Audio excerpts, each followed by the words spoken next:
Bullying, which often involves the tug-of-war between good and evil, love and control, collaboration and power, manifested early in my life. My parents were high school sweethearts and appeared to be the ideal couple. My father was voted best looking in his senior class and was the youngest boy in New Jersey to reach the rank of Eagle Scout.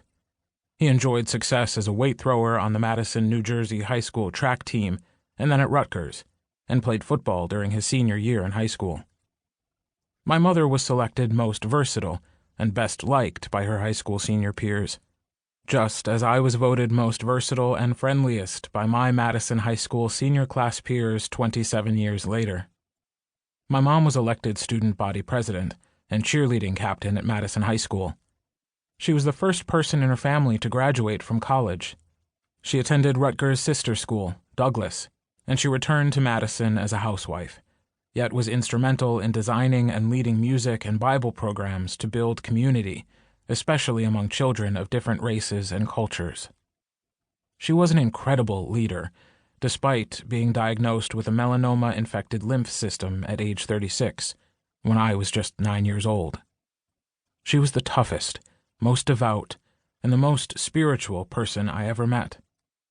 My mom dealt with being ill and diagnosed as terminal, having an abusive bully for a husband, and having 3 young children aged 13, 9, and 4, with grace and character, never losing her compassion and consideration for others. She was never abusive, and she never demonstrated self-pity.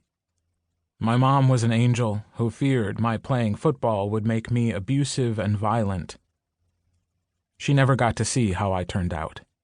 But I can assure you, a sport or a person doesn't make someone abusive. No, that's a choice. An individual chooses to abuse. They choose to bully.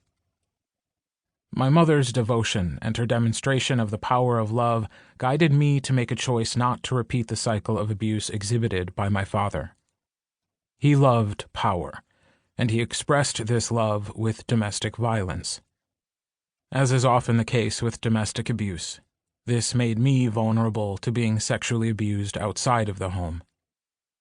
My mom's awareness of my inability to function led to my being counseled by an exceptional therapist, which helped me to stop being a victim of abuse, to heal, and to find, by 9th grade, my ultimate salvation. Thanks to inheriting my father's size and strength and my mother's nimbleness, sports, especially football, became my passion, partly because I was fortunate enough to be coached by Ted Monica, a legend among high school coaches. I enjoyed success as a high school football player. I loved the teamwork, friendship, drills, contact, and strategy.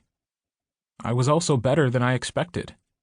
I was the sole 3-year starter on 3 consecutive 11-0 New Jersey state championship teams, ending Madison High's respective seasons ranked number 3, number 2, and after my senior season, number 1 in the final top 20 poll of the Newark Star-Ledger. I led 3 separate all-state 1,000-yard rushers. There was a sweet, calming aroma associated with my mom's hugs. They created a feeling of security, strength, comfort, and invincibility. She was always encouraging and coaching and molding. I trusted my mom with all my heart. My dad smelled like smoke. He loved smoking sailpipe tobacco, and, despite my allergies, this aroma permeated his being and our home. My neighborhood friends knew when he walked our dog around the block, as this tobacco smoke filtered through the air and announced his considerable presence.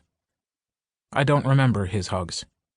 I do remember his beatings, always from behind. They started with his massive hands striking the back of my head, a surprise attack from behind in a classic bullying yet cowardly move. I grew up fearing my father and quaking in the presence of men who reminded me of him. For instance, when I was 9 and first played football in Madison, many of the Little League coaches emulated, or tried to emulate, the high school's legendary coach, Ted Monica. Some, like Coach Skeeter Mantone, spread his love of the game and young players around us like my